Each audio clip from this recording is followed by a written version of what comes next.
예수님께서 나귀를 타시고 예루살렘에 입성을 하시지요.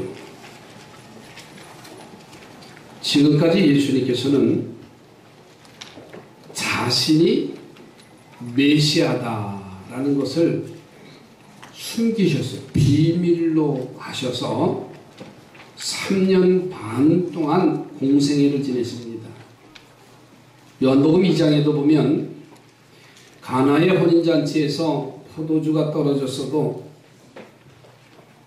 어머니 마리아의 부탁을 받았어도 처음에는 예수님께서 하신 말씀이 아직은 내 때가 아니니이다 하시면서 자신의 신분을 숨기셨었어요. 자, 그런데 나귀를 타고 예수님께서 예루살렘에 입성을 하심으로 공개적으로 자신이 인류를 위해서 죽으실 메시아다라는 사실을 공포합니다. 공개를 하십니다. 이것은 우리 주님이 두 종류의 사람들을 찾으시기 위한 겁니다. 하나는 예수님을 십자가에 죽이는 일에 그 일을 해야 할 사람들을 자극하게 해서 그 일을 이루시려고 하는 뜻이 담겨져 있습니다. 또 한 가지는 메시아의 길을 가는데 그 길을 가시는 길을 선하게 도울 사람들을 찾으셨습니다. 그래서 나귀를 드리는 이름 없는 사람, 그리고 자신의 옷을 나귀와 길에 펴서 환영하며 헌신하는 사람들, 종려나무 가지를 꺾어서 흔들면서 주님을 환영하는 사람들을 찾으셔서 예수님이 예루살렘에 입성을 하십니다. 그래서 그날을 종려주일이라고 이름을 부르는 거예요. 그 종려주일이 바로 절기 중에 오늘입니다.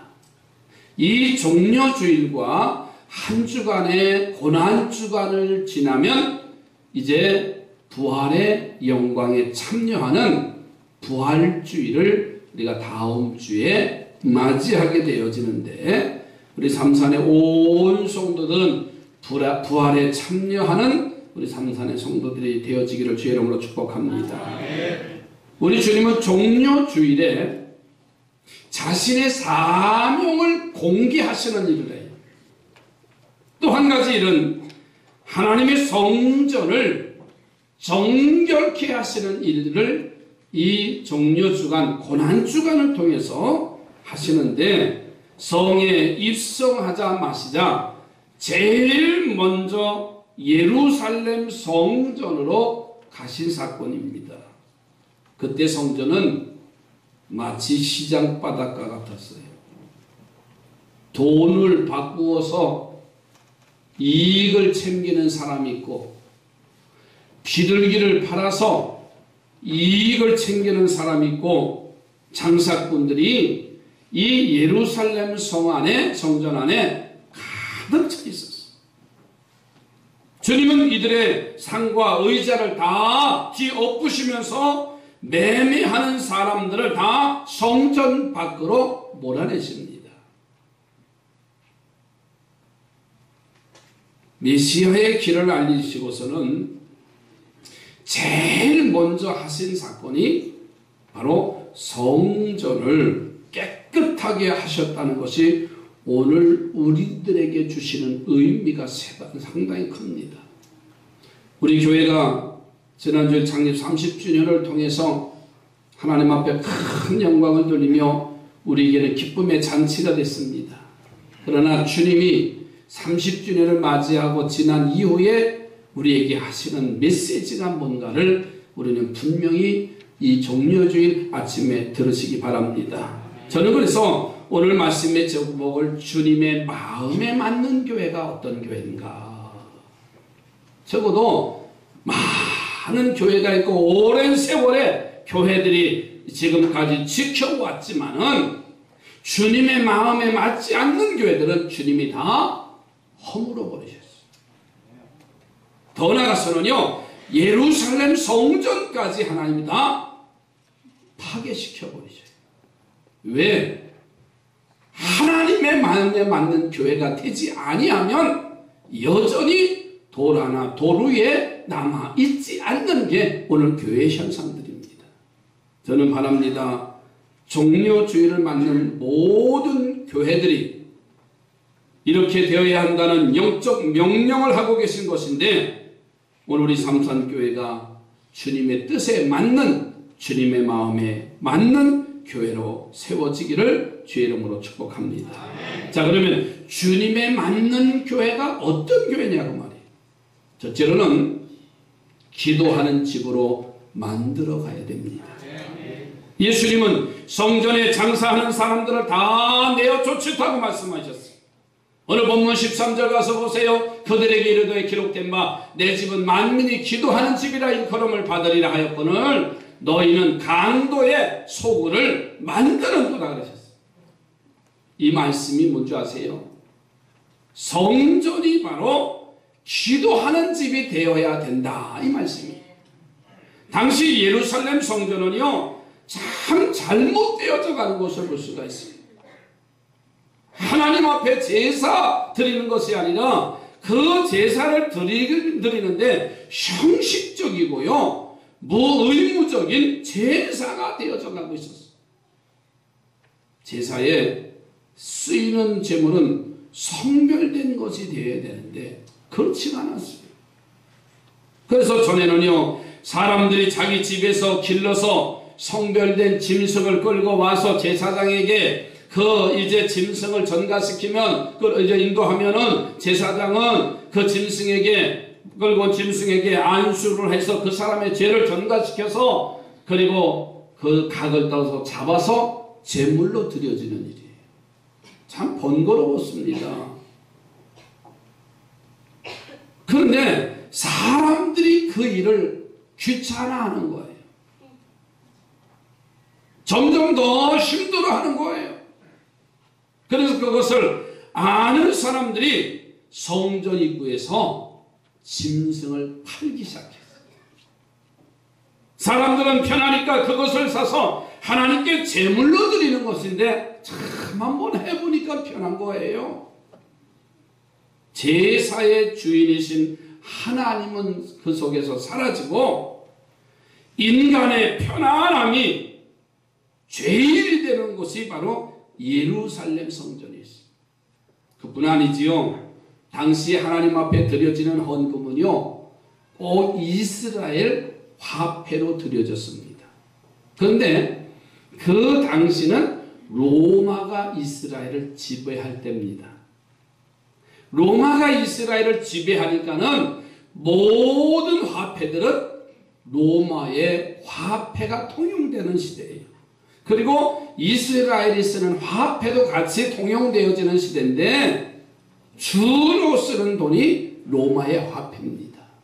그런데 하나님의 성전에 와서 예배드리고 헌금할 때는 반드시 이스라엘의 화폐를 드리는 거예요. 자, 그러다 보니까 준비하는 것도 귀찮고 가서 바꾸는 것도 귀찮고 하니까 어느 순간 열심히 세상에서 일하다가 성전에 들어오는데 예물을 준비하지 않고 이 주머니에 로마의 돈이 화폐들이 가득한 거예요. 그래서 성전 입구에서 이 이스라엘 화폐를 가져다 놓고 환전을 하기 시작했어요. 그냥은 갈 수 없으니까 이스라엘의 화폐를 가지고 드려야 되니까 로마의 화폐를 받고 그리고 이스라엘의 화폐로 바꿔주는 거예요. 여러분 지금도요, 우리나라가 통용되는 화폐가 뭐예요? 원이잖아요, 원. 백화점에 가서 달러로 내보세요. 달러 안 받습니다. 아주 심각하시네 오늘. 얼굴 좀 피세요. 왜 그러세요? 오늘 종료주일이라 그런가?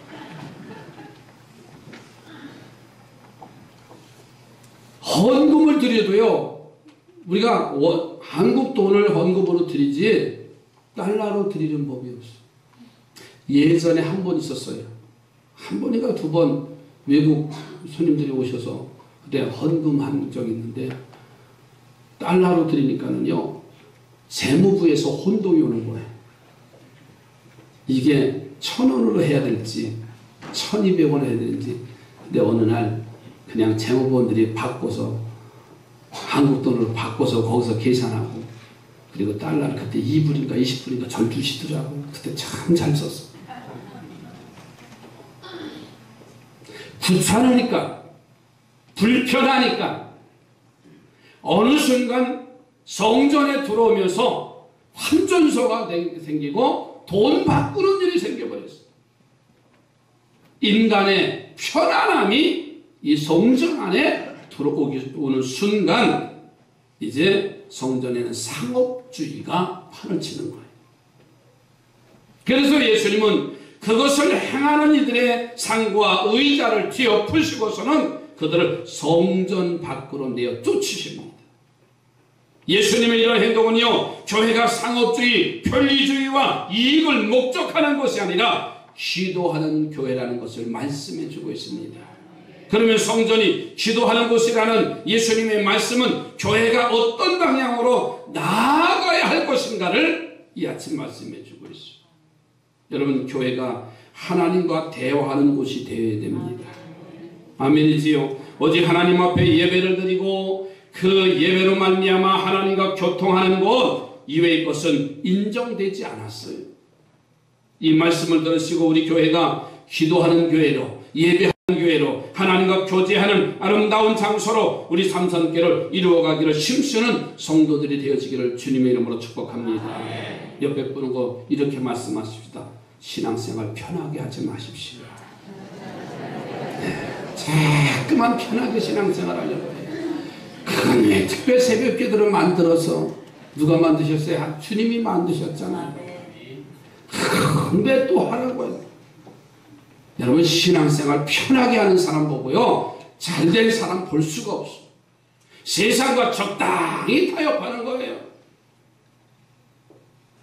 꼭 한두 명 편하게 하려고 했는데 오늘도 제 마음에 설교서 예배 전에 문을 걸어 잠글까 말까. 저 뒤에 비고 이쪽에 비어서 준삼층이 오늘 텅 비었어요. 문을 잠고 예배를 할까 말까. 근데 올 사람들이 안 와서 그냥 열어놨어요. 여러분, 기도하는 집으로 만들어가야 됩니다. 우리 교회 입구에 머리돌이 잘 보이진 않아요. 이렇게 좌측에가 좀 낮은 데 있어가지고 창문 밑에 있어가지고 참 보이지 않는데 우리 이따 예배 끝나고 머리돌이 뭐라고 써있나 한번 좀 보십시오. 내 집은 만민이 기도하는 집이라고 써있어요. 이것은 기도하는 곳입니다. 그리고 주의 음성을 듣는 곳입니다. 이것은 예배하는 곳입니다. 두 번째로는 우리가 하나님의 마음에 맞는 교회는 고침받는 곳으로 만들어 가야 됩니다. 예수님이 예루살렘 성전을 정결케 하신 이후에 제일 먼저 하신 사건이 나오는데 병든 자들을 고쳐주시는 사건이 나와요. 여러분, 오늘 본문 14절 말씀에도 보시면요, 맹인과 저는 자들이 성전에서 예수께 나오매 고쳐주시니 그랬어요. 이것이 바로 우리 주님의 뜻이지요. 즉 하나님의 성전은요, 기도하는 곳이고 병든 자가 고침받는 곳이 여기 성전이에요. 그래서 주님이 친히 그렇게 행하셨잖아요. 오늘 종료주의를 맞는 우리 삼산교회 모든 성도들은 병든 자가 치료받는 복된 성전으로 교회를 만들어 가시기를 주의 이름으로 축원합니다. 병든 육신이 고침받는 거예요. 예수님께서 성전에서 저는 자들과 맹인들을 고치셨다고 했습니다. 안식일에 회당에서 손 마른 자를 향해서 내 손을 내밀라 하시면서 그 손 마른 자의 손을 펴게 하시고 고쳐주신 사건이 나타나요. 고창병을 걸린 자도 고쳐주시고요, 중풍병자를 이제 고쳐주셔서 내 죄 사함을 받았느니라 그랬어. 이 성전에서 여러분의 육체의 질병도 치료되기를 주의 이름으로 축복합니다. 성전 미문 안진뱅이가 예수의 이름으로 일어나 걸어가는 기적도 이루어 주셨잖아요. 저는 일부 예배 때도 말했습니다. 우리 임도현 학생이 항암 치료 중인데 오늘 일부 예배 나왔어. 다음 주간에 항암 치료를 계속합니다. 하나님이 치료하십니다. 여러분 학생들은요, 벌써 한 달이 넘었는데 오전 12시 40분이면 알람을 설정을 해놨어요. 그리고 신방하다가도 저희들도 집사람 알람이 울리기 시작합니다. 그러면 한마디 합니다. 아, 토요일을 위해서 기도하는 시간이다. 여러분, 기도의 사람은 하나님이 치료해 주시고요. 이 성전에서 예배하는 자는 하나님이 고쳐주십니다. 그러니까 병든 육신이 고침받는 교회가 되어야 되고요. 마음이 고침받는 교회가 되어야 됩니다. 나 이 성가부가 아들 하나만 바라보고 살다가 그 아들이 젊은 나이에 죽습니다. 과부가 이제 슬퍼서 우는 울음소리가 온 성에 퍼져요.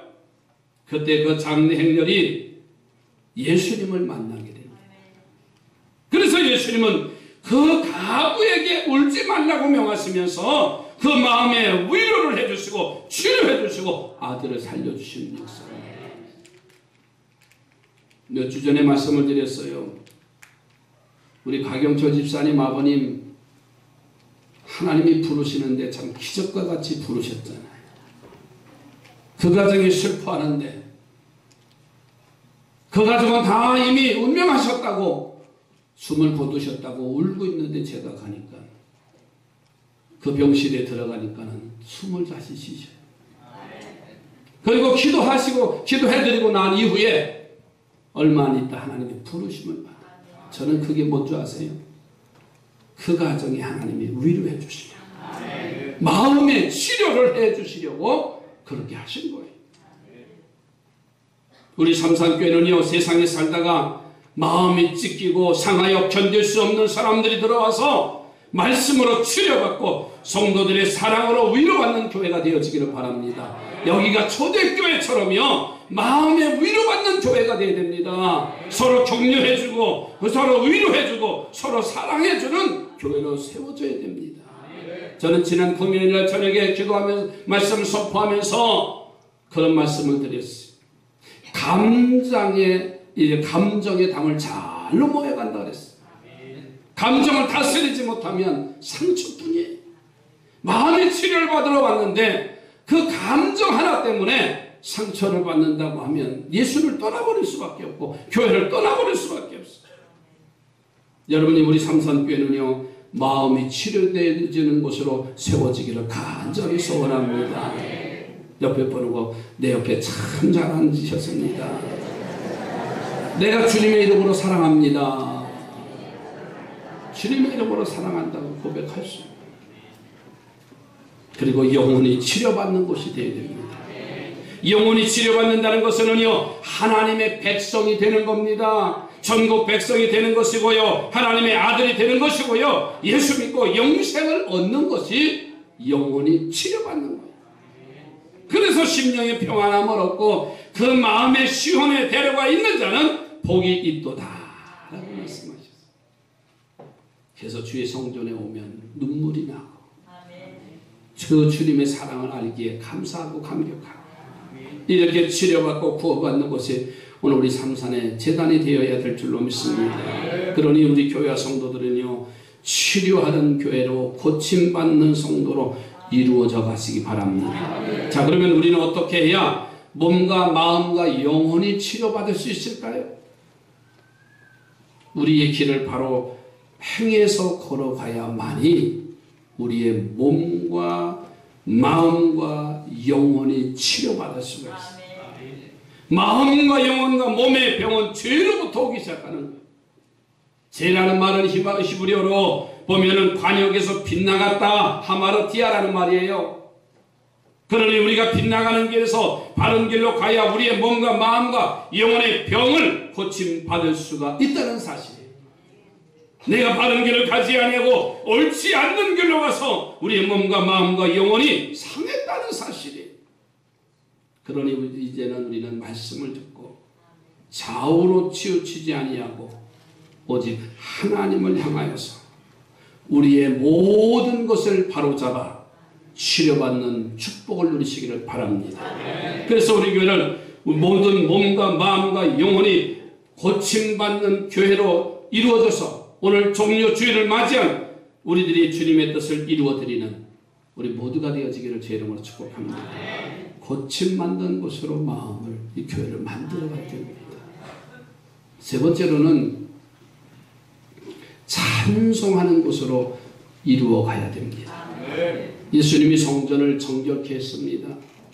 내 집이 만민이 기도하는 집이라고 그랬어. 그리고 병든 자를 치료해 주셨어. 그런데 성전에 와 있던 아이들이 예수님을 향해서 호산나 호산나 다윗의 자손이여 하고 그 자리에서 아이들이 찬송을 하는 거예요.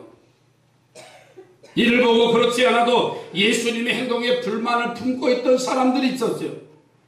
제사장과 서기관들이었습니다.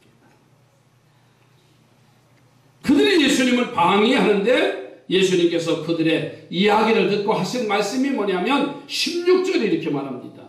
예수께서 말하되 그들이 하는 말을 듣느냐? 예수께서 이르시되 그렇다. 어린아이와 젖먹이들의 입에서 나오는 찬미를 온전하게 하셨나이다. 하물 너희가 읽어본 일이 없느냐? 이렇게 말씀하셨어요. 예수님의 이 대답은요, 하나님의 성전은 기도하는 곳일 뿐만 아니라 하나님을 찬송하는 곳이 되어야 된다는 말씀을 하셨어요. 여러분, 이 성전은요, 하나님을 찬송하는 겁니다. 찬양하는 성도들이 되시기 바랍니다. 오늘 종료주일을 맞이한 우리 모두가요, 이렇게 찬송하는 곳으로 하나님 앞에 영광을 돌리시기 바랍니다. 그런데 찬송 소리를 듣고 분해하는 사람들이 있어요. 우리들에게 깊은 교훈을 주는 사건입니다. 대제사장과 서기관들이 분하여서 원망했다라고 성경에 증거하고 있잖아요. 이것이 바로 우리의 찬양하는 일이 그렇게 쉽지 않다는 말입니다. 저는 이 성전을 짓고서요, 우리 옆집하고 약속을 한 적이 있습니다. 가깝기 때문에, 벽과 벽 사이가 너무 가깝기 때문에 기도 소리와 찬송 소리, 예배 소리가 항상 들려나가는 것 때문에 걱정을 했어요. 그런데 인섭이 어머니가 찾아오셨어요. 목사님, 소리만은 밖으로 좀 안 나왔으면 좋겠습니다. 그래요? 하면서 이 창문을 하면서, 창은 안 할 수 없으니까요, 창문을 하면서 2중창, 3중창으로 덧문을 더 댔어요. 그런데도 나중에 보니까 소리가 새어나가더라고요. 약속을 지키려고 애를 썼어요. 또 1층에 내려가시면 화장실이 있잖아요. 화장실 들어가면 컴컴해요. 좀 낮에는 창문이 있어서 좀 환하게 비치면 좀 좋은데 환기도 안 돼요, 화장실이. 한 번 또 얘기했습니다. 화장실에 창문을 좀 없앴으면 좋겠다고. 왜 그러냐면 교회 화장실 오고 눈 크게 뜨세요. 눈 자꾸만 작아지면 졸려요. 옆집에 인섭이네 집에 푹 하고 화장실 문하고 마주다 했어. 이해가 되시죠? 그래서 오셔서 그러는 거예요. 화장실에 창문만은 좀 없애줬으면 좋겠다. 그래서 창문을 그래서 없앤 겁니다. 입장을 바꿔놓고. 여러분, 찬송한다는 게 쉬운 일은 아니에요.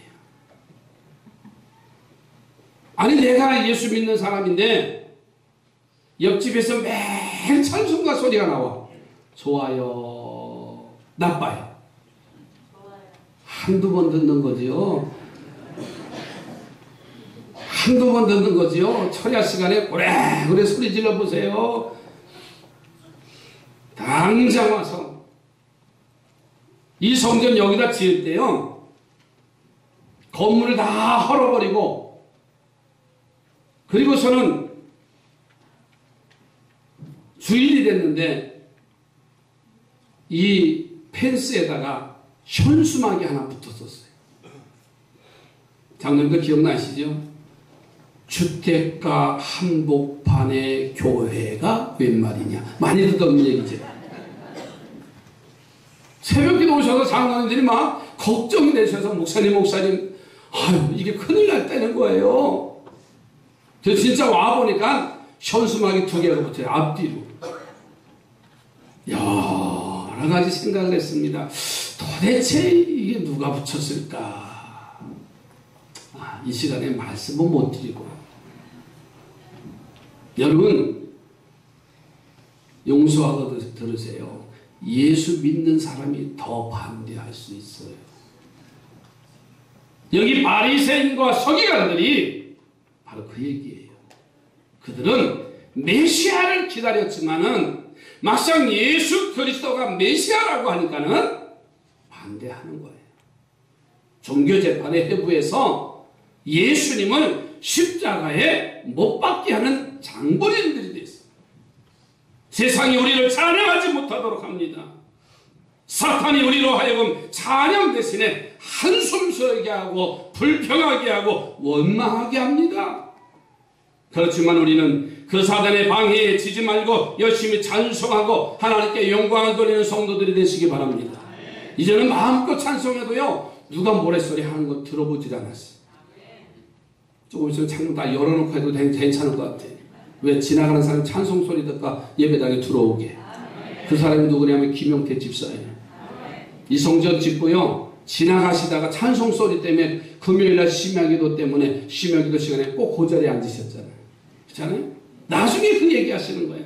나는 찬송 소리 때문에 지나가다가 그 찬송에 끌려서 이 성전에 들어왔다고. 얼마나 아름답습니까? 세상은 찬양하지 못하도록 하지만 그러나 우리 믿음의 사람들은 찬송하는 우리 삼산의 성도들로 세워져 가시기 바랍니다. 옛날에 한번 했던 예화인데 황해도 해주에서 있었던 일입니다. 장해주가 아니라 해주라는 땅에 교회 학교 아이에 이러합니다.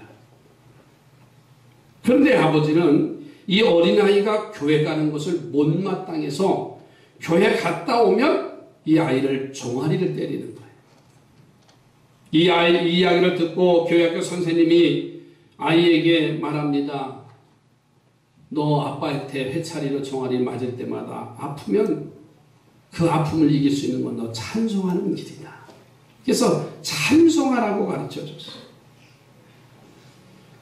아버지가 교회 갔다 온 아이의 종아리를 때리자 이 아이는 4주를 가까이 하게 하면 십자가 진 같은 하면서 껑충껑충 뛰면서 매를 종아리를 맞으면서도 회차리를 맞으면서도 이 아이는 찬송을 한 거예요. 때리면 아파서 울어야 하는데 아이가 찬송을 하니까는 때리는 아빠가 어떻게 되겠어요? 화가 나는 거잖아요. 다 감정을 못 추려가지고 다 아이를 막 패면 이 아이는 멈추지 않고 더 찬송을 하는 거예요. 그러니까 아이를 때릴 때요, 키울 때 엄마 감정에 못 이겨서 애 패지 마세요. 맞죠? 대부분 감정에 못 이겨서 저 시장 갔다 오는데 애가 뭐 사달라고 하는데 돈은 없지요. 울기는 하지요. 땅바닥에 내뒹굴지요. 그러면 그냥 애를 그냥 길바닥에 패대기 치잖아요. 자기 감정 때문에 그러는 거지요. 절대 그러지 마세요. 이 아이가 아빠 감정 때문에 더 맞은 거예요. 근데 이 가정이 38선이 굳어져서 자유를 찾아서 월남을 하게 되는데 근데 일이 잘못되느라고 거물 공산주의가 농부를 가정에서 남하한다고 하는 게 정보가 새서 국군 초소에 들어왔어요. 그래서 이 가정 식구들이 이제 월남을 하는데 조사를 받게 됐어요. 그런데 하필이면 증명서도 가지고 오지 않아서 점점 더 의심을 받게 됩니다. 급한 김에 아이 엄마가 군인 아저씨에게 우리는 예수 믿는 가정입니다 라고 말하니까 이 공산주의로 의심받지 않게 하기 위해서다 하면서 이 조사관들이 더 의심을 하게 됐어요. 이 말을 들은 군인이 아이 아버지에게 물어보는 거예요. 당신도 예수 믿습니까? 여러분처럼 대답을 못하는 거예요. 생각을. 왜? 내 자식 교회 다닌다고 그렇게 회초리로 때렸던 부모 아빠인데 예수 믿는다는 말이 쉽지 않는 거예요. 그래서 순간 사람이 이 지혜가 발동되잖아요. 아, 예수 믿습니다. 왜? 예수 믿는다고 하면 살려줄 것 같아가지고. 예수 믿는다고 말은 했는데, 그래서 이 군인이 하나 더 주면, 그러면 아는 찬송가 있습니까? 예전에 동네 체육대, 교회대학 체육대 하면은 뭘 물어봤냐면, 이게 부정선수인지 아닌지 주기도문 외워보라 그랬어요. 예전에 그랬어요. 이게 진짜인지 아닌지.